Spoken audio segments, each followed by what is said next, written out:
Kosolola bongo na lingala ezali likambo ya sonité parce que toko valoriser ba langue nationale ya mboka. C'est ça l'identité culturelle collective nationale. Boza ebele liboso etando pour na assister na grande messe politique en lingala, le peuple d'abord, parlement populaire, émission ya babola. Bienvenue encore une fois au temple de la démocratie et sikawa pitokuta na rapona kosolola gouvernance ya mboka lolenge nini Tata Mokonzi Ekolo Félix Antoine Tshisekedi Tshilombo ako kamba bongo mboka TV moko batu ebele boza de partout à travers la République démocratique du Congo à l'extérieur et puis la capitale ya Kinshasa dans le 24 communes boza branché pour na kolanda émission politique en lingala le peuple d'abord tokutani na élu du peuple molobeli population molobeli mboka défenseuse des intérêts communs de la population. Tozana est déjà na plateau sous demande nabino de azako manifester à manifester sans nae à disponibilité pour na koya ko répondre na invitation oyo la grande équipe ya magazine le peuple d'abord et Tindelakié. Grand merci également à l'équipe technique au grand complet. Je salue Roni Manzila, Mwana Yanzambe. Je n'oublie pas Mwana Mboka, Merveille Agoloa. Na régie finale, Tozali Bongona, Richard Machita, maître d'école, autrement dit Molakisi. Baimboka, Bossa la Bongo super branché. Tokoso la Bongo Maïa. Oekota la Bongo Makambu ya Mboka. Le lengeni mboka eko tambola boebiete na ba avenue na ba carrefour na en plein centre ville beaucoup discuter pour na koyeba par rapport ya évolution ya actualité politique na kati na mboka mais awa ezali cadre d'expression libre et sengeli to éclairer bino opinion publique congolaise tant nationale qu'internationale sur les grandes questions politiques en République démocratique du Congo. Ngai mwana mboka président ya parlement populaire parlement ya babola nazana plaisir ya ko conduire séance plénière ya mokolo lelo boyeba ete na ba sango to préparer na mokolo lelo to kolobela o etali bongo likambo to ebite soki to koki ko benga yango bras de fer entre l'opposition politique congolaise en RDC et l'hôtel de ville de Kinshasa au sujet ya grand Toté méga en marche pacifique qui est prévu donc ce samedi 20 mai dans toutes les rues de Kinshasa. Sengeli population Abima a revendiqué pour la faiblesse il y a équipe gouvernementale selon opposition Yamboka Congo. Tokolobiango, Tokolobia lisusu etali bongo ba sous point déploiement il y a force il y a Sadek oyo baza déjà kokoma tokolobia lisusu etali bongo misère il y a peuple dollar et mati biloko akolia na marché et mati tokolobia lisusu etali bongo audit il y a fichier électoral oyo ezali bongo senya utaki bongo ko lancer appel à candidature TV moko bato ebele grand merci nabino tokopesa sikawa maloba. Et pas il y a la voix autorisée, toute la figure emblématique. Il y a la Mouka, Mwana Mboka, Maman Chantal Moboni. Je rappelle Azali Bongo, porte-parole, il y a Essidé, et puis porte-parole, il y a Mwana Mboka, commandant du peuple Martin Fayoulou Madi, Dinapesi Mbote Sika Azali, Deko Prince Mbote Nayo, CG. Mbote na yo pe esika ozali to démarrer plénière na maman Chantal Moboni peuple congolais boza ebele numéro ya téléphone comme d'habitude bobengate comment motuna na yo esika ozali que ça soit na internet na nzela nini tindela biso motuna na yo to pesi maloba et pas il y a comme soldat du peuple parce que ndeko Martin Fayoulou ndaza comme commandant du peuple moi na mboka maman Chantal Moboni encore une fois grand merci pour naissance na la disponibilité au kolembate aux a éclairer opinion publique congolaise tant nationale qu'internationale ya monde peuple a ko lingela yo to éviter ceux qui te comme na décembre ceux qui ko bima bongo député malobe pa inao.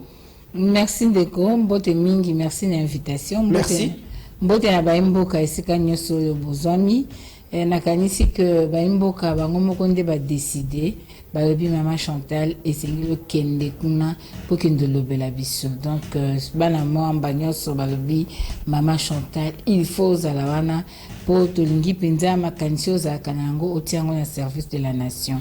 Nazali kopesa mpenza mbote mingi mpe nalingi naloba eloko moko ntango nazoya awa namoni yango na nzela esali ngai pasi.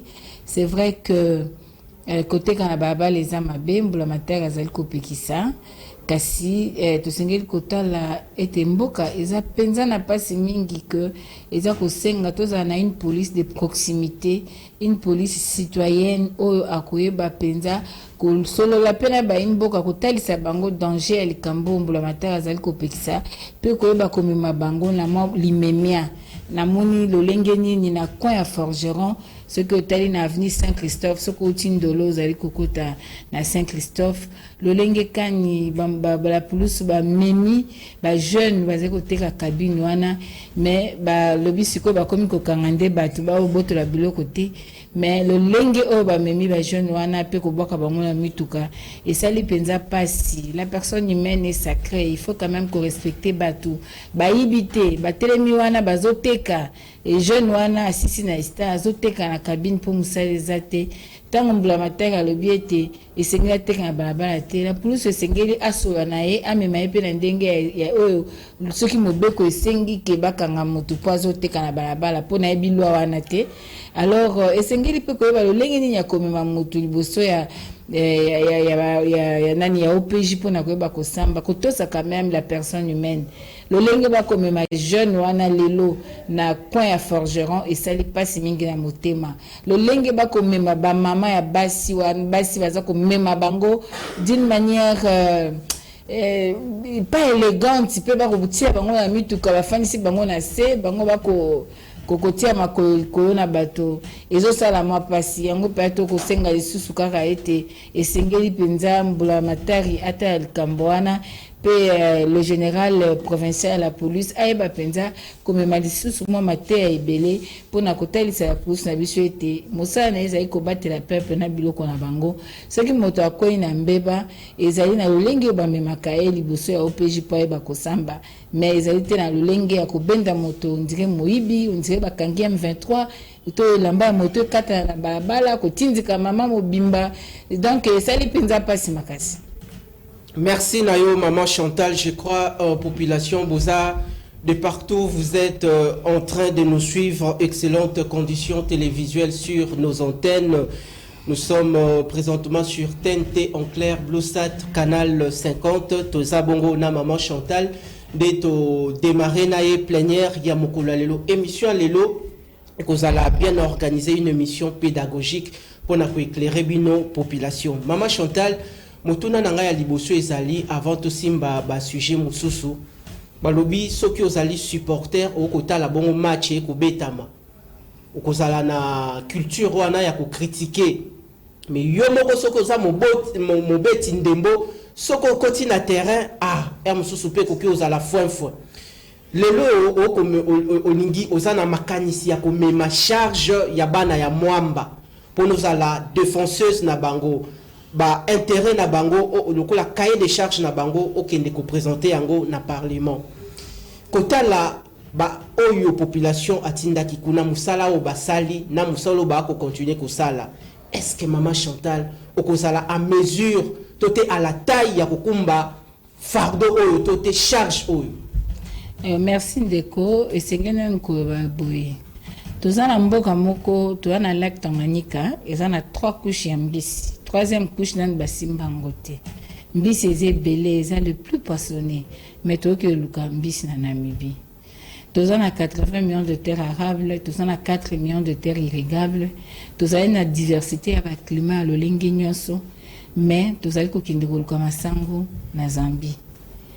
Tous en a inga, tous en a zongo, tous en a katende, tous en a nyonso. Mais population en a couranté. Tous en a deuxième poumon mondial, maï. Tous en a fond, tous en a flore, tous en a nyonso, biodiversité, tout. Mais Congolais en a maï au melate. Ndenge tous en a boué, tous en a coltan. Mais tous en a importé téléphone et puis trop cher. et puis va te bailler, puis va aller dans le milieu rigolo, va zapper dans le téléphone. Mais nous avons le coltan, c'est nous qui le produisons ici. Aux autres, là, que ils allaient très pathétique. Aujourd'hui, aux hommes, un pays trop riche, population très pauvre, c'est vraiment eloko ça la place na motema. Koloba ke ba supporter ba kotala libanda, se ba komi na kati ba ko beta JT. Bon, na kopé so torté parce que ba onyoso ba leki liboso, eza ndenge ba lakisi. Et puis population a komi na doute na ba politique ya mboka. Yango na biso toye na makanisi mosusu ya koloba ete avant toute chose, il faut d'abord population ayeba qui il est parce que ba lobi le plus grand péché au mutako ko commettre na mokili ezali kozanga confiance na yemoko. Donc en tant que peuple souverain premier esengelo yeba que naza citoyen nazali na droit na devoir et na ba droit na ngai nazali moto ngai nde na ponaka bankumu esengeli bakamba mboka na ngai. Ce qui oyebi yango petango bako kamba esengeli ngai peuple natala bokambi na bango.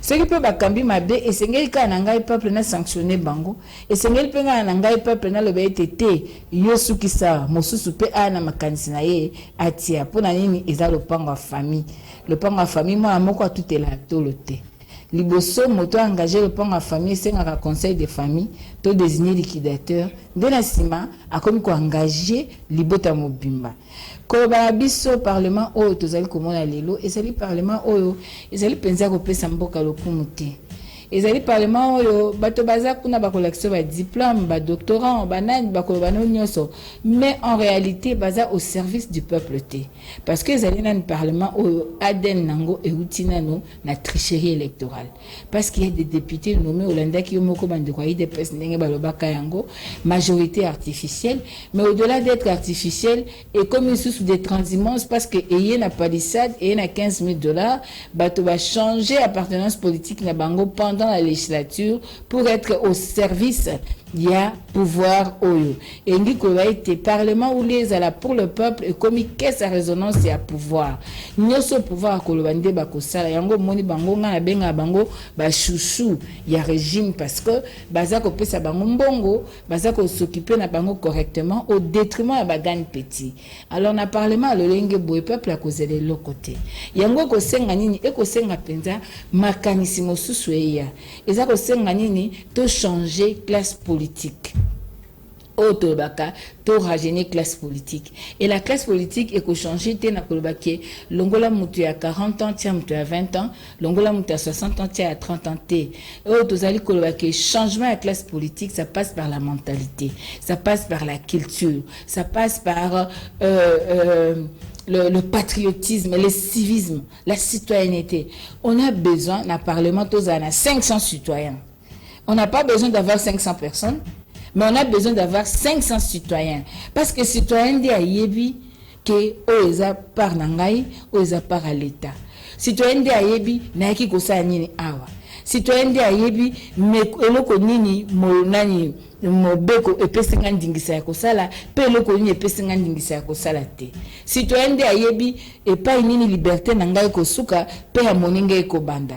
Donc aujourd'hui, on a besoin il y a 500 parlementaires mais qui soient des citoyens et non 500 parlementaires qui soient de personnes non mandatées par le peuple mais nommées au niveau de la CENI, au niveau du pouvoir pour ba kende kozala qu'est sa résonance à pouvoir. Yango te ebisio kendeko en complicité la population avec Mukie Onzambe après sa biso lokola ngolu to ebiete toko kende toko défendre peuple na biso parce que le problème aujourd'hui c'est que ceux qui tournent à bas citoyens bakoyeba ki ba dirigeara sur base ya programme de gouvernance tozali pe déjà na programme na kanisi manifeste ki sangani tel si na polele parce que l'autre ya programme na biso na ndenge tozali ko kana ko bongisela mboka donc to yebi pe biso moko pas signer le peuple à Zanangolelo. Biso toza balobeli ya peuple toza na base tant nyoso na peuple to komo ndenge nini misère et kotina mboka na lobaka le nyoso batu bako seka mais lipa mateka ofele sila eza symbolique lipa mambo ofele sila eza symbolique lelo o Thompson et comme luxe na mabota lelo oyo tokenda su na bawenze na babitunga te mama ya biso bazali kokende wenze na kitunga mpenza ya mpeko ya monene azosomba biloko etondi biso toye na bawenze na bakitunga plastique et après tokoki te tokomi na basachet à vivre ekomi monene lelo moto akoki wenze asombi ka sachet 50 francs mais biloko ezokokaka te ezotondaka te pour dire que mboka ekomi pasi lelo courant eza likama ke na mombele bana baolela molili lelo banditisme urbain etombwami lelo oza komona mopiko pondu 3000 5000 ekola madesu 4000 francs ozokende koto mungwa toyebaka biso nyonso ke saki ya mungu ezalaka $3 lelo saki ya mungu ekomi combien kola mungu ekomi combien même 50 francs eza suna ntina te même bonbon vix ezalaka 50 francs ekomi 100 francs papier mouchoir ezalaki 1500 lelo ekomi moko 500 soki oboyi na okomona yango loba kaka nayebi te soki faut pasteur asambela. Merci Nayo Maman Chantal, très bien, tozali bongo ko évoluer. Nous discutons autour de grands sujets d'actualité politique en RDC. Wane zali bongo maloba, il y a élu du peuple moto ya zali bongo kolobela intérêt ya mboka libumu ya Congo et non libumu ya comment il y a un individu donné. Tozali bongo ko poussana. Alors Maman Chantal, dans la même optique, tu as abordé déjà un sujet nabiso et actualité oyo to réserva qui na mokolo lelo. Population a besoin ayeba nini et kolekana entre l'opposition politique congolaise en RDC et l'hôtel de ville de Kinshasa parce que bo fixa qui opinion publique que bokobima bongo libanda le 13. Après la séance de travail na hôtel de ville de Kinshasa, chaque mangomba politique a tindaki ba secrétaire général naye pour avoir cette séance de travail avec le premier citoyen de la ville.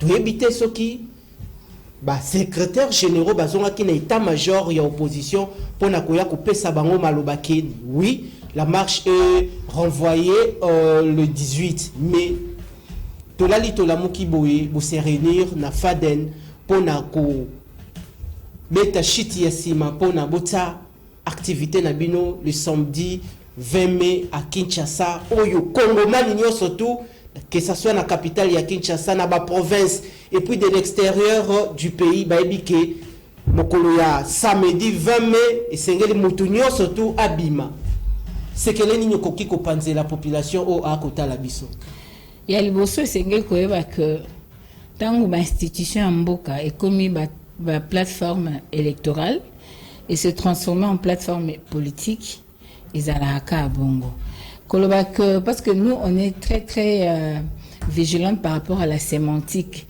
koloba que opposition ezali na bras de fer na hôtel de ville ce n'est pas ça le problème l'hôtel de ville ezali na ngondako ezandako place où ezali ko abriter ba institution gouverneur ya mboka ya république ezali ko sala nini mais le problème c'est quoi c'est il y a la loi dit que ceux qui bateau balingi ko marché dans un régime il y a information ba organisateur ba ko informer autorité urbaine.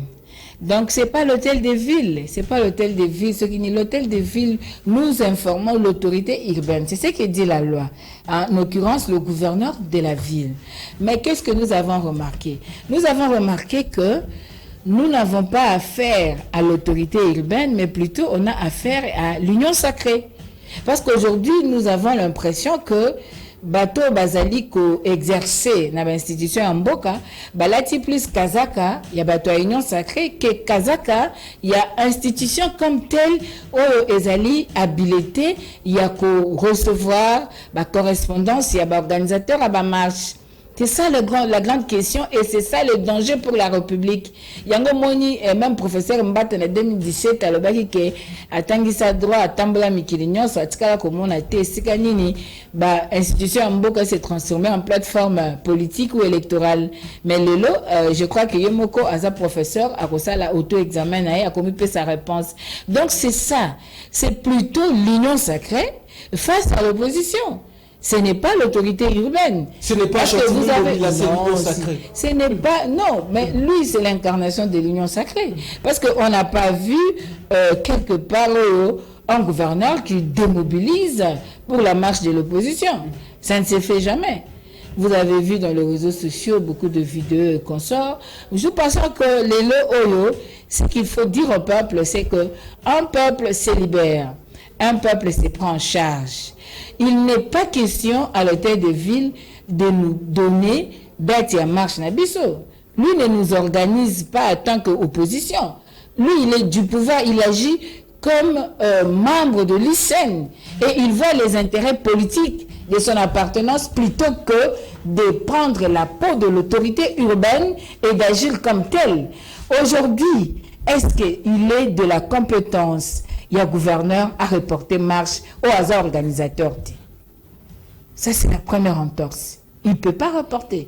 Deuxièmement, il devait travailler en collaboration avec l'équipe organisatrice pour ceux qui a lobby, après c'est la raison, ceux qui les a fondés, bango va proposer date au bango balingi et non que le banabiso de commun accord, on s'est attendu pour le 18. C'est faux parce que la délégation aux Alaki dans l'hôtel de ville pour prendre la disposition pratique et à marche, bango le 18. Non, parce qu'en fixant cette date-là, eux ils savent, pourquoi on a déjà fait un travail par rapport à ça et la population est déjà préparée à ça. Mais l'autorité urbaine a voulu plus démobiliser le troupe. Malheureusement, le peuple est déterminé. Dites-moi, c'est depuis le mois d'avril à Lubumbashi que nos 4 leaders ont fait une déclaration commune et on dit que le 13 mai, nous allons marcher. Un mois après, nous avions écrit à l'autorité urbaine depuis le 27 avril. Il n'a pas réagi. Nous avions même réécrit pour démontrer que le fait de passer 72 heures sans nous inviter, sans nous dire que quoi que c'est ça, c'est la prise d'acte. Et c'est ce que dit la loi. Maintenant, il va nous appeler à la veille de l'activité pour nous dire qu'il doit changer la date sous prétexte qu'il y aurait un problème sécuritaire. Mais non, l'Union sacrée a été au stade. Maluku était en ébullition. Komout était en ébullition. Les déplacés étaient là. Le Koulouna, ici dans toutes les communes de Kinshasa, le Koulouna ont fait une montée terrible. C'était connu de tous. Mais pourquoi il n'a pas refuser que cela se tienne? Parce que c'est dans le même contexte et dans les mêmes conditions. Mais aujourd'hui, parce qu'il s'agit de Martin Fayoulou, parce qu'il s'agit de Moïse Katumbi, parce qu'il s'agit de leaders de l'opposition, aujourd'hui, il faut se dire que non, ça passe pas. Pourquoi? Ça démontre à ce que Batubazana Kobanga, parce que Bango Baloba qui n'a pas opposition à péter, mais en réalité, c'est le pouvoir à péter. Qui a peur d'une simple marche de l'opposition? Et c'est le pouvoir à péter qui a peur. Il y a que Mona, que Molongo Mobimba, et se rendre compte que sans argent, sans bongo, sans elokonini, le peuple est décidé, il y a changement. Il y a un basalignon se peut de mobiliser, de créer. Il y a un cambinabiso, qui déclaration pour na kolobake. Ok. Le quoi le peuple ça yo 4 jours aussi ça kuluna avant que au marché. Pour le but qui est la sécurité.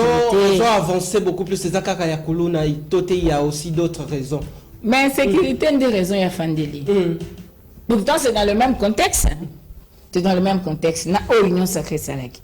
Alors, comme il y a le biais à Bongo, si ceux qui goûtent 5 ans, ils ont aussi le droit de mourir Likaya. Tu vas se rendre compte de l'eau qui est ici, là. Bongo une semaine. Il y a un gars qui saute le lobby. Ok.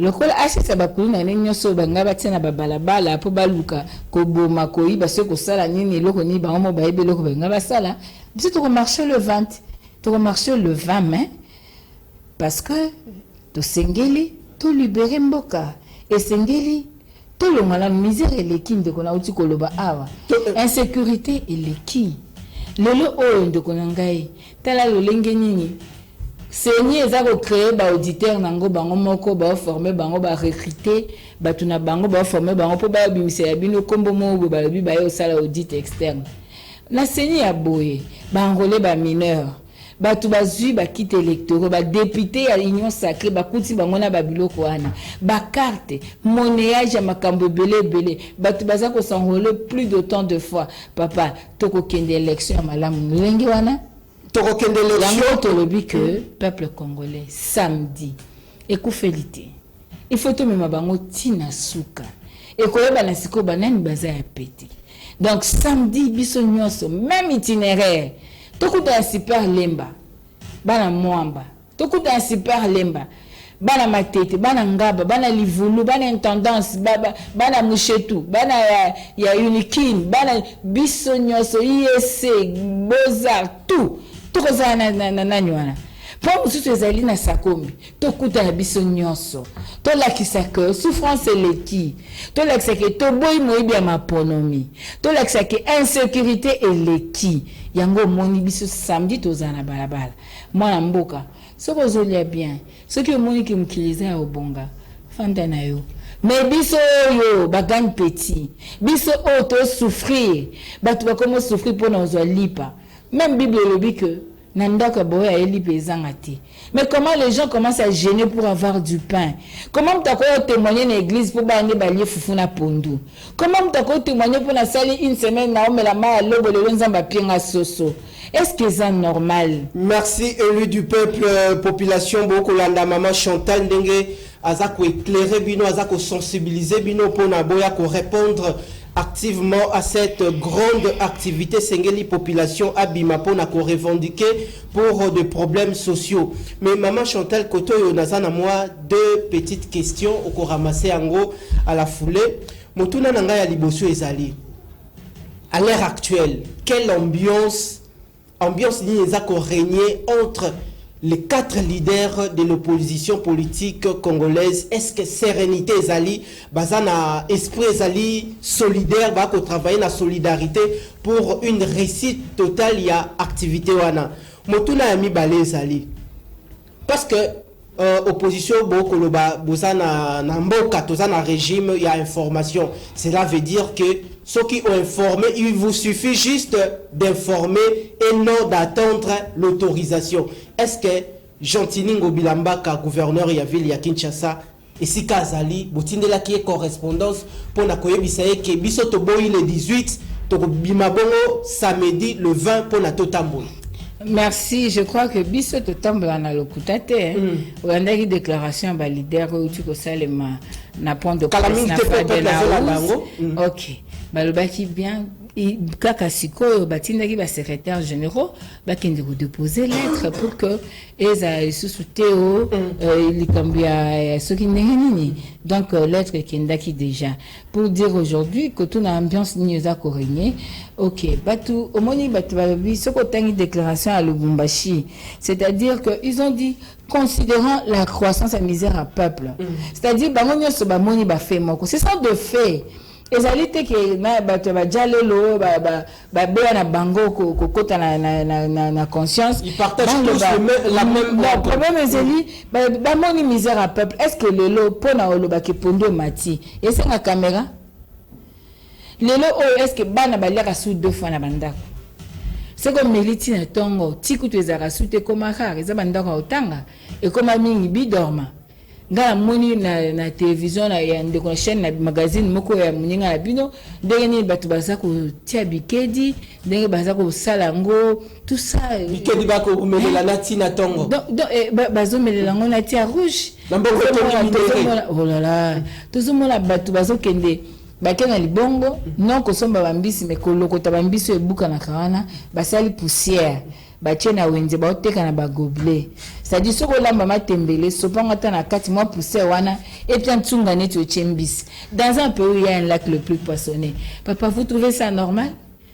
Vous trouvez normal que tous en a 27 millions de malnutris na mboka Congo et pourtant ceux qui sont dans bateau il fallait pas souffrir na suralimentation, il fallait les habiter aux Congolais parce qu'on a tous les atouts, il y a combien malamu peut-être qu'on a na obèse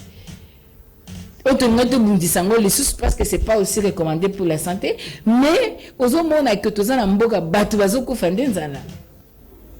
Est-ce que vous trouvez normal que batata liboa balati ba kazak ba matina ba avion ba jet ba tche ba kérosène ba consommer mbongo à l'état bazi ba frais d'émission ba ke luka masangu na ba petit pays o biso de to ko lesa bango masangu Pendant qu'on a la diversité des climats, tous on a climat équatorial, climat tropical. Nakati ya tropical, na biso to ana tropical à forêt humide, to ana mousson, to ana nawe à savane, tous on a des tropical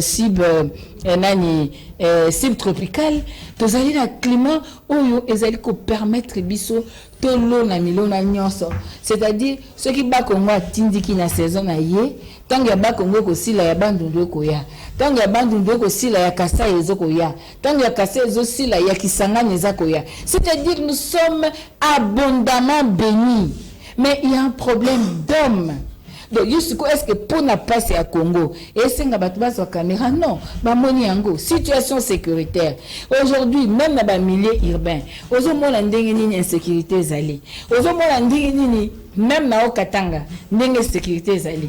Aujourd'hui, on a na partie est à Mboka, kutu kolobate. Kende la partie ouest à Kwamutu nyoso, ti na Maluku. Aujourd'hui, on a insécurité. Est-ce que les autres senga mutu ba na jumelle pas monango? Donc, aux autres à l'issue sous processus électoral ndenge zoleka. Batuni so ba moni le lenge kani corruption zali kotongama. Alors, tango ba leader ba moni bango nyoso, ba lobi nini? Et sengeli to tia ba idée ensemble. Et sengeli tout ça ba action ensemble. Alors, yo retourne ambiance ni zo régner. Ambiance yo ko régner ezali ambiance ya batu. Au Bible lobby, si deux personnes ne peuvent pas s'accorder, s'ils ne peuvent pas marcher ensemble, c'est qu'ils ne s'accordent pas. S'ils marchent ensemble, c'est qu'ils s'accordent sur le plan d'idée pour le peuple, sur le plan de changement pour Namboka. Donc, c'est en ce sens-là, je peux vous dire que ce sont des leaders politiques, tous candidats président de la République, moni souffrance à peuple, ils ont le programme de gouvernance, tout ça, tel mettons ces idées en commun pour sauver la nation. C'est question du salut de la République. C'est une question du salut pour l'intérêt de la République. Nous évoluons. Vous avez belé liboso et tando.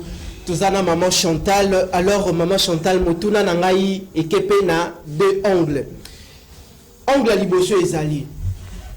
Du point de vue stratégique, en rapport avec méga marche il y a samedi, est-ce que la population a retrouvé tous les leaders politiques na point de rencontre moko tote bako retrouver ndeko Matata Ponyo akangi côté moko akoyana public ndeko Martin Fayulu aza na etuluku ya batu ako kitana bango palais du peuple ndeko Moïse Katumbi na point moko quelque part aza ko rassembler public ndeko Délice Sanga aussi aza quelque part ko rassembler public tote bako mona bango nyonso tu bakutanye esika moko bako tambola motuna ya mibale ezali tomoni bandeko ya mayele basangani ndeko Martin Fayulu mutu ya mayele ndeko Moïse Katumbi mutu ya mayele ndeko Délice Sanga mutu ya mayele. Est-ce que à l'allure où vont les choses ce qui m'a camboé kotambola bien parce que vous avez déjà constitué toute une grande famille.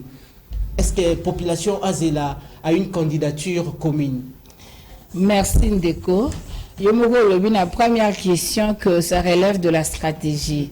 Et je ne pense pas qu'une question stratégique peut se traiter dans le plateau et à la télévision. Et surtout que Batubazo a tellement marche que tout est possible. Alors, je ne pourrais pas, moi, en tant que responsable, Kendo Koto, Kokuta, tel. Pardon? Ou tu déjà que le point de rencontre? Non, point de rencontre, il faut y avoir un peuple, un point de rencontre, dans le lobby à Sakombi. Bana lukunga bana selembao ba bandal bana ba kuta na Sakombi bakoya bakuta na rompo mular ba kiti palais du peuple biso peto kuta super lemba ba kuta super lemba biso surtout to kiti palais du peuple. Là c'est connu, ça c'est les itinéraires. Il s'est gagné bana. Mais vous dire que tel leader a tel leader, non, c'est pas normal. Je ne peux pas le dire, mais je rassure la population que nous aurons nos leaders avec nous. To tambole le mona bango. Maintenant la deuxième question là yo olobi que parce que nous marcher ensemble, est-ce que tu veux s'attendre à la candidature commune? Bon, je peux dire d'abord, aujourd'hui, ce n'est pas à l'ordre du jour. Aujourd'hui, ce qui nous intéresse, c'est d'abord tout le processus électoral à Malam. Ce qui nous intéresse, c'est sécurité à Mboka, parce que quand il n'y a pas la sécurité, quel que soit Maël Ozanango, il y a un auteur qui a dit, je crois même, je peux paraphraser aussi un président français, qui a dit que sans la paix, il n'y a pas de développement. Donc, quand il n'y a pas de paix, il n'y a pas de développement. Quel que soit Baïdo Kozanango, il faudrait que la restauration et la paix est là. Donc, je voulais vous dire que Ah, biso ndenge tozali, cette question, sécurité à mboka, misère et à peuple. Comment vous voulez que les gens va voter bino me batona baza anzala? Batona baza ko souffrir. Mbongo mboka ezoliama na munoko ya groupe moko boy. Bangonde ba olia mbongo mboka. Ba voyage nini. Groupe batona nini c'est ça là. Mais bango batu bazali ko exercer le pouvoir à l'état, bazolia bambon. Au moment qui même nos leaders ont écrit, peut-être ou abordé en côté, que c'est dans la institution à Bretton Woods, que c'est dans la FMI, la Banque mondiale, tout ça il faut ça la audit par rapport à mbongo baza kotina na mboka parce que ça nyongo biso to komana. Jusque là tozo kende vers 10 milliards, ya ba nyongo déjà mboka c'est côté. Mais nyongo na mboka eza mabete à condition que écoute la mission investissement, écoute la mission à kosuma mboka. Mais mbongo na ezo kende wapi ezo sala ni to éviter. Il faut audit mbongo yaki ya Covid, eza ndenge ni. Il faut audit, Banque mondiale est une kimbongo, bad est une kimbongo, et ça un niveau ni. Il faut audit, parce que ça nous éthique à la mboka. Donc, il y a un moniteur que pour le moment, que ce sont des candidats présidents, Oyo, lui 556, Luka, qui mène action commune. Donc, l'opération candidature commune n'est pas à l'ordre du jour. L'opération à candidature est à l'ordre du jour, mais il y a systématique. C'est un bongo na plan A, na plan B, Maman Chantal. Mais c'est que vitesse, vous allez passer à une autre, à la vitesse supérieure, il y a qu'à recourir na plan B, candidature commune peine côté. Peut-être qu'il y a un plan B, peut-être qu'il y a un ABCD. Donc, le plan ne sont pas limités à deux, mais c'est qu'il faut savoir que il ne faut pas que quand on a monté à peuple nabiso que pour battre gagner faut qu'à basanga. Ça c'est faux et archi faux. C'est faux et archi faux. Le problème d'ailleurs est ali au moins n'en nabiso ezaka na deux tours. O ezaki battu ba kei ba omi balé ba tikala ki bazwaki bazongi sous peuple la pone que le meilleur gagne. Que le meilleur gagne. Oui, il faut pas que l'acceptation impression parce que aujourd'hui je ne dis pas que c'est mauvais. Mais je dis que il ne faut pas écouter la mouture à peuple ndengwana. Non, ça c'est faux et archi faux. Parce qu'aujourd'hui, nous avons vu que Nani Batu Bassamani, Bazobeta Tola 500 partis politiques, mais des partis mallettes, des partis politiques qui ont ébani et Zaka Mamouki. Aujourd'hui, ils ont recouru à des pasteurs, à des banani, des fonctionnaires, tout ça, pour chercher les militants d'emprunt. Et pourtant, Bisso, le seul qui a fait la campagne, il n'y a pas l'effigie, il n'y a pas de drapeau, il n'y a pas de polo, il n'y a pas l'argent, mais qui a gagné. Donc, ça ne vous dit rien. Donc, le baka que ce n'est pas à l'ordre du jour.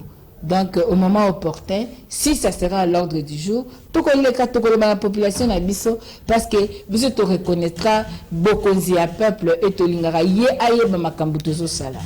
Peuple esika ozali okota la biso na moba bokota la biso na Lualaba bokota la biso na comment Grand Équateur, Grand Kasaï, excellentes conditions télévisuelles tala moponami ya bino peuple ndenge bande ko mususu oyo bino botinda ki na parlement botala ba idée makanisi ya Maman Chantal maponomeza bongo prévu na mois de décembre sengeli kopona moto aza bongo na ba valeur oyebi pasi ya peuple musala député ezalité ko sali la peuple pont ko sali la peuple centre de santé oya ko sa population ke na ko sali la bino stade awate eza esengeli député ba pasi nini mboka ezali na yango pasi nini population ezali na yango et puis na makanisi na ye na maele na ye amemi yango na parlement et komi ba loi pona gouvernement asala musala na ye.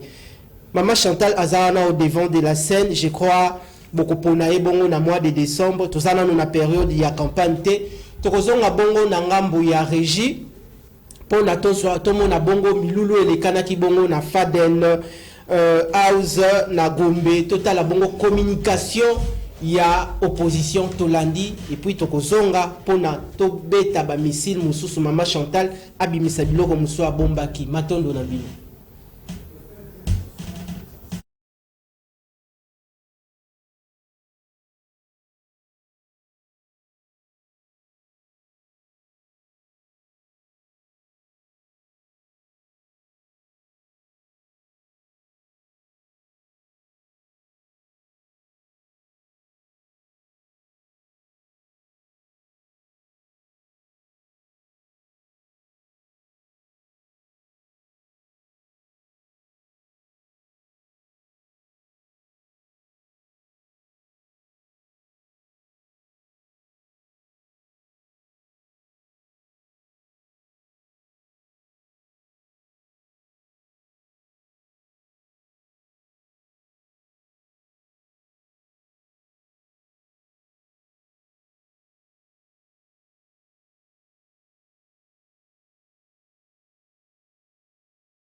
Zongi population TV moko batu ebele bouti bongo kolanda communion entre commandant du peuple Mwanamboka Martin Fayulu Madidi Mwanamboka Délice Sanga oyo nazalaka na fierté makasi la crème intellectuelle congolaise bouti bongo komona lisusu ndeko Moïse Katumbi nandeko Augustin Matata Ponyo et tout le coup ya batu bazalaki wana. Vous avez vu une décision responsable.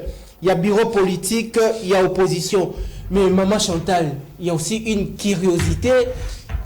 Tous les alibos et population et bisa qui ngana posé erto kozala na plénière. Pourquoi ndeko Martin Fayulu mutu ya pembe population et billet sembo mutu ya pembe akeko sangana na batu mususu pour le problème est à boni. Est-ce que a considérer bon ba frère naé ba koki ko mener combat ensemble pour l'intérêt de la République? Bon, ndoko yanga mo ndebi tumba o Maman Chantal za ko bunda. Ezali bitumba ko boya ki mpako sa peuple. Peuple na biso il faut eba makambo belé, ayeba nyoso parce que yende azali juge ya nyoso. Bon, balobi mingi na plateau be bazotulanga président Fayulu maboko pembe ke sanga bato salité. Ya liboso ba reconnaître le lo que président Fayulu a maboko pembe. Mais salité tozo kende. Ba reconnaître que le président Fayulu a maboko pembe kaka po président Fayulu a sangani na bandeko mususu. Babo ya kangoti. Balobaka basaka ba débat. Ou comprendre que ezalaka plutôt motema ya kozanga citoyenneté, ya kozanga intégrité, ya kozanga sincérité en soi. Ndeme marabango na ba argument wana. Ya mibali. Mutuni babenge bosoto. Le président Katumbi, tant que biso toza na rassemblement, azaki parmi ba figure emblématique au biso opposition to ba qui était, il n'y a pas de dialogue sans Moïse Katumbi. Il faut rien. Il n'y a pas de dialogue sans libération de Franck Diongo. Il n'y a pas de dialogue sans... Donc, tout ce qui va préalable. Et le chef de la délégation et rassemblement, c'était qui? N'est-ce pas Fachi? Mais si le président Katumbi Azaki salité, moi je ne viens pas pour la bande ko dédouaner tout bien ko justifier tout. Mais nazo qui sur le plan de principe par rapport à fait automoni na mboka. Tango wana to bundaki et tango président Katumbi azongi na mboka. Nani apesa ki passeport? N'est-ce pas ndeko Fachi? Bon siko tango bande ko nga IDPS baleki na plateau ba binini. Les retours des exilés politiques. Donc comment balobaki argument na exilés politiques? Pendant que bango bayebaki que azali moto o pona bango akwa ko sengelate ko sa politique en mboka. C'est une question par rapport à un fait. To pusani lisusu. To zaki na président Katumbi na lamuka. Président Katumbi tonga kinaki na union sacrée. Akoma ki propre. Koto ana zaki saleté. Pour lelo à l'union sacrée a sangisi makantina président Martin Fayulu nda komi susu bosoto. Ou bien comme qui bosoto na là le union sacrée nda komi saleté donc union sacrée de ezali mayo sanctifier rabat.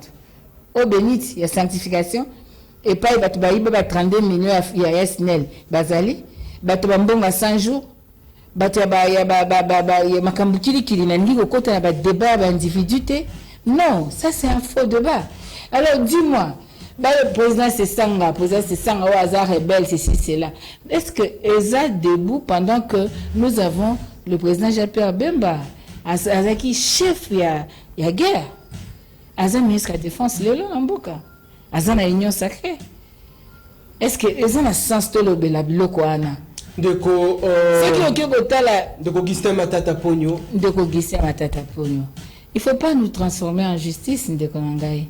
La justice doit faire son travail, mais la vraie justice, pas la justice instrumentalisée. Cour de cassation, cour constitutionnelle, balobi qui bako ko sambisa été. C'est que le président Fayulu a commis un juge. A sambisa non. Ce qui justice est attesté culpabilité à Moutou. Justice il m'a s'en charger na yona bisoté. Le président Martin Fayulu a dit qu'il faudra que la lumière soit faite sur toutes les affaires ténébreuses. donc Bukangalonzo, donc 1000 écoles par an, donc bon à 100 jours, bon à Chile gelou, bon à Covid, bon à RAM, bon il faut que la lumière soit faite, bon à l'autre commission pétrolier. Il est clair et il est cohérent. C'est à la justice de faire son travail. Ce n'est pas au président Martin Fayoulou. Est-ce que ces gens ne sont plus congolais? Le président Augustin Matata Ponyo, il est congolais. Il est congolais. Il jouit de tous ses droits. Il est libre, il est en liberté. Mais il ne va pas faire la politique, ou bien parce qu'il est aux côtés du président Martin Fayoulou, dès comme il est comme non. Le problème est Zanine. Union Saka Salaki Nyoso. A Foutina Batouba Mbongo, va diaboliser président Martin Fayoulou. Objectif est qu'il y a isolement naïe. Parce que il va dédoubler la mouka, va isoler, comme ça, il va péter. Maintenant, et salami que pour la bango, c'est une surprise, va monake, va na mboka, va rien. Et c'est ngeli, pour na ko boma. Mabio eza koya liboso na biso pona ko sauver mboka na biso esengeli totia ba force na biso ensemble tobunda nde moni loko ezali kosala motema pasi bango babaki opposition ya pete bako banga susuni toutaki koyamba ndeko India Omari awa totunaki apesa position ya FCC par rapport ya activité oyo bino bozali ko organiser alobi bango ba ko saluer solidarité na bino baza ko accompagner bino ba ko soutenir bino pona activité wana et ça l'a bien organisé et puis ça a une réussite totale le lenge mokona ndenge ndeko Emmanuel Ramazani Shadak ya Lubaki par rapport ya son de cloche na bango Maman Chantal akoki kolobanine par rapport na bango. Bon, tout Congolais libre, il y a la liberté d'expression. Tout Congolais dans la démocratie est libre de mettre son point de vue. La fois parce que tu n'as pas même question. On a évité sur le niveau piégé, on a biso to la kisibino motivation à marche. To bengi peuple à en marche. Yo okwa comme ma biso na ba makamusu parce que bino ba journaliste le lo bolinga ba polémique ezali stérile par rapport à souffrance à peuple. Biso to bengi muto azo souffrir, muto azangelo ko lia, muto azana nzala, muto bazo nyokola, muto azo subir, abanda ko subir depuis lelo Mobutu asali 32 ans bien que période de moi malamu ezalaki mais akshutaki na ndenga bien te musée ayekozwa un service national tout les qui m'a sang qui n'a eu comme sang na Zambie hein abisa biso prenez-vous en charge Congolais simba ba rebelle na maboko hein chango défenda mboka obi période atozangi mai solo to souffre musée azaki bien que yaki na ba Rwanda mais tant amoni na kala bango zanzela ta bi rentrez chez vous babandi su guerre na 98 pe alobaki esengeli tout ça nini tout bunda elongo mobiliser ki peuple pe to bengana ki banguna donc lelo to komo ko masangu na Zambie musée asaika service national atelier ki masangu to leki tomate to leki basoso donc pour la que passe à Congolais oh nous ça na passe muto azana passe c'est le Congolais nous c'est le Congolais qui nous concerne oh azo souffrir les gants petits bato bazo souffrir ba oh moi na obela ana ndenga ke hôpital tepo ana mbongo te depuis banda pesa moi na aspirine apesa ka aspirine eliki aka na nzambe le juste vivant par la femme moi na pa biki oh muto azo fana bina futa minerva moi ndeni oh ako otangisa moi na université te oyo azoya kocheka bine na coin après ba police ba ko beta hi oyo aza ko souffrir aza ko mwana afuta ndako ndenge nini to ya ndako ezomata makamyo sezomata vie za cher Congolais wana nde toza busenga ensemble tolela tolakisa na molongo toboyi mboka yana nkita biso to lia nkita mais to ko benga te bato ba compte tonda na banki bato batonga bandako partout bato na bakokolo ba déjà assuré boya sekabat. Merci Ezali ambiance il y a plénière vous nous suivez de partout Tozali Bongona Maman Chantal Moboni je rappelle Azali Bongo pe candidate na députation Azali Bongo na circonscription ya Mwamba Baimboka Botala nenge a ko défendre intérêt ya mboka to ko changer à présent chapitre pour aborder cette fois-ci la question sécuritaire. Maman Chantal, Tolingito Zouabongo, peuple a besoin de position. Il y a la Mouka par rapport, il y a déploiement, il y a force, il y a troupes, il y a SADC. Récemment, le chef de l'État a engagé le pays et ça a bon membre na EAC. Donc, on a que depuis des déploiements militaires, il y a des troupes, il y a forces régionales, il n'y a pas des effets à impact visibles sur terrain, il n'y a pas des opérations militaires de grande envergure sur terrain, mais les loyaux déploiement, il y a ma force, il y a SADC. Est-ce que c'est une solution pour rétablir la paix dans la partie orientale du pays? Merci beaucoup. La paix, on en a besoin partout dans le Congo. C'est pas seulement la partie orientale parce que tout le Congo est en ébullition. Il faut des tensions, ils ont partout. Population a souffrir de partout. Même le banditisme, même à Kinshasa ici, on n'est pas épargné. Aux hommes, on a monté à Koulouna, ok, il faudrait d'abord que Babanda Rosenga, président élu Martin Fayulu, pardon. Basengi pardon. Basengi non pardon. Première piste de solution. Ponani pardon. Basengi pardon parce que non seulement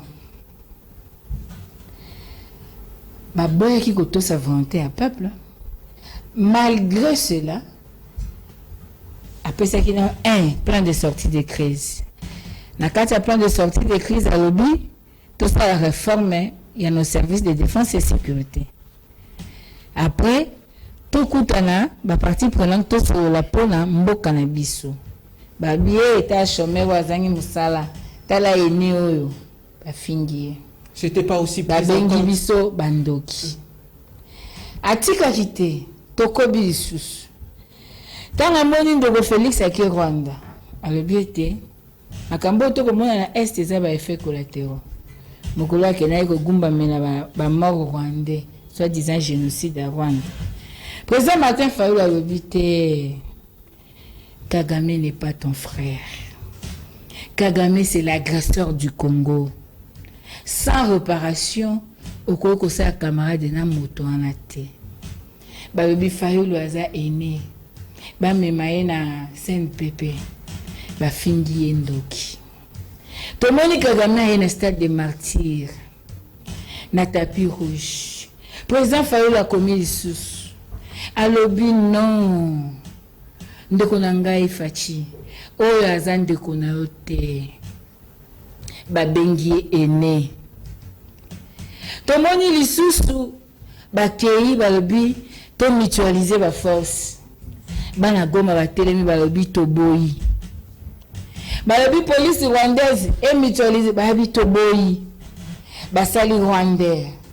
Président Martin Fayulu alobi boko pesa bango opportunité ya koya kokota la mboka wana baba tuté balobi te aza ene bato ya Goma basiliki baboyi mutualisation to koyoka wa nini ekomi EAC au même parlementaire bana contenir accord te bayebi makambo esalama te ba débattre yango na Assemblée nationale te. C'est président Martin Fayulu, le roi Sinzili Amboka, le gardien du temple, les seuls qui nous restent à l'Obi Boui. À l'Obi était, nous avons vocation de l'Afrique centrale. Tozali bato Afrique de l'Est était. Bato wana ba lukane marché à koukule biloko na bango. Biso tozana CIRGL, tozana SADC. Tosengeli te tokende biloko wana ya ba état agresseur à Congo. Balobi aza ene, balobi azali contre la diplomatie agissante, balobi amoni ki azangi message, basilisi message na ye, solution ekoya. Tomoni baye na ba force wana. Et puis lelo, tango ati état de siège babisi, longola yango, eloko protéger mboka ezaka résistance citoyenne. État de siège ozochana, oko privé peuple a protéger mboka banguna bakozwa bokulaka. Yango nde tomoni ekomi lelo mais siko tango bango ba moni ete makambo nyonso le commandant du peuple alobaki eza ya solo mais bango bafingaki basengana no pardon et puis ya mibale bapesa merci. Président Martin Fayulu alobi boye namona nano te ekolo moko na molongo elonga kozanga mbulumbulu na bango esengeli bambolombolo na biso totia bango en valeur topesa bango ba conditions malamu to s'investir na bango totala ba école de formation ba kamina ba kibomango ba nanyo ba parti nyonso ba kitona tout ba info ya kananga tout ça to bongisa to fandisa la police to sala ba réforme to yeba effectif na biso ezaboni lolenge ya mosala to lingi boni eloko nini to lingi on a plus d'une décennie de guerre to zana ba neuf voisins o bazali toujours na poste à cause biloko na biso. Comment nous allons nous comporter? Yango moni alobaki ete ngai soki na exercer na kobanda liboso kotia la police ya surveillance ya ba frontière unité ya surveillance ya ba frontière ba bengi yango UZIFA alobi ngai esengeli na sala nyonso ete na déplacer bato bazalaka na kankokolo ekende na Beni to sala yango siège babunda la police militaire élite militaire to bunda to raisonner to sala pona mboka ezala malamu yango moni alobi ete esengeli kotia la police, l'armée, ba service de sécurité, nakati ya ba condition malam. Nyoso apesa ki balobi te, azali moto, azaene, yango ya lelo moni bango, ba tutani na mir, ba moni ete, nyoso basalaki, esalaki kaka bazaki na programme te, bazaki ka ko flotter ko meka. Ango lelo yo biso tango musée, ba Rwanda ba yaki na 98.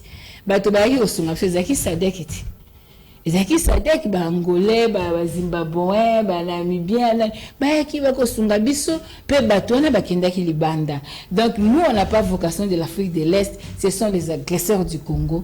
Nous ne pouvons pas kondima ko continuer na EAC to longwa na eloko wana ba longo l'état de siège ba tia mbombo na biso dans les conditions to sengi penza ete to sala maponomi ya malamu poto za seni ya malamu pope se biso bakambi ya malamu ya malunga pona kokamba mboka na biso.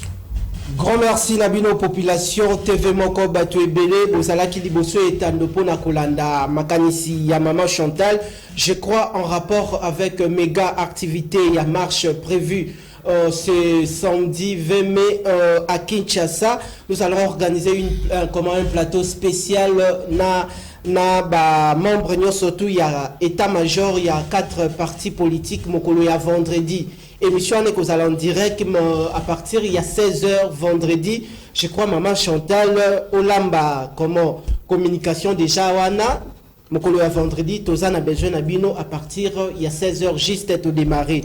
Alors to komi pratiquement na suka ya plénière ya mokolo lelo motuna sukezali maloba nini okoki ko apporter les population, il y a circonscription na yo pour la sensibilisation, il y a marche et puis population, il y a libanda ya mboka o bazana incapacité, impossibilité, il y a koya ko prendre part à mon ndeko Moïse Katumbi, à mon ndeko Matata Ponyo, à mon ndeko Martin Fayulu, le commandant du peuple bakoki ko sala ndenge nini et puis motuna mususu asukezali relation nini.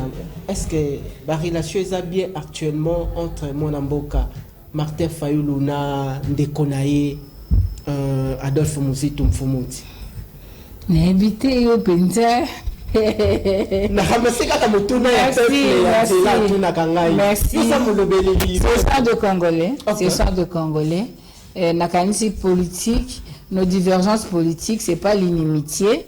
Donc sengeli to ebandengwana mutuna mutaponi nzela na ye tozali ko bunda pona intérêt ya mboka bon mutuna mutaponi nzela na ye c'est ce que nous pouvons vous dire eza koza na politique tozala ba adversaire politique et non les ennemis politiques pona koyebisa bana nyonso moamba bana nyonso kisasa tobi le 20 mai le 20 mai zara création impère parti état dictature alors to ko marcher ça symbolique to marcher jour on a poto le bakier plus jamais ça to boy dictature to boy ba chef ba institution ba comme maman ba parti politique ba banda ko sala ou le ba sala makambu l'état pesi ba attribution ba comme ko sala pona ba compte ya parti na bango non to le biete biso to ko marcher le 20 biso nyoso na nzela même itinéraire kandenge to yokanaki bana ngaba bana limité bana matete bana kisenso bana lemba biso nyoso to honorer peuple congolais, to honorer mémoire à Papa Etienne Tshisekedi.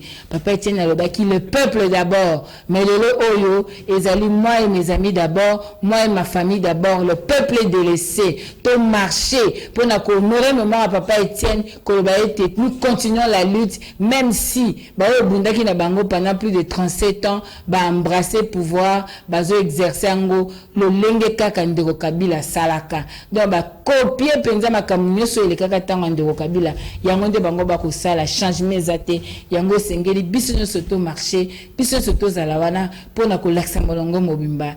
Trop c'est trop, nous ne voulons plus jamais ça. Nous voulons un changement. Oyo baimboka nyonso bazal kozela. Salubrité médiatique nakati ya presse congolaise bisoki naktu toza au milieu du village, toza une grande église au milieu du village. Nakozongisa moi makanisi ya bandeko ya union sacrée. Boyebi activité na bino zalaka mokolo ya samedi, mais vendredi pe t'organisaka un plateau spécial pour na activité na bino. Na la kaka na lobi likambo na sali na kosala yango pe pona bandeko ya opposition jour ba ko organiser activité to kosala pe plateau spécial. Maman Chantal mokolo ya vendredi population kozala branché pona ayo kabino yo na ngambo na yo parce que vous allez la voie autorisée réunir de komoko ya en vol, réunir de komoko ya ensemble, réunir de komoko ya LGD na yo moko pe na côté ya ICD pour na to ya to lobelela to sensibiliser population à prendre part à cette grande activité. Grand merci pour la sens na yo ya disponibilité. Vous allez déjà population à Lingio, zala déjà se rassurer déjà ou kozala déjà na ba voix na yo kolekana. Tefe moko batu ebele, grand merci une équipe technique bozala ki liboso etando pona ko assister na plénière ya mokolo lelo. Bon retrouver biso na 16h awa. Tozali. Bon retrouver lisusu biso na 22h awa. Tozali. Grand merci.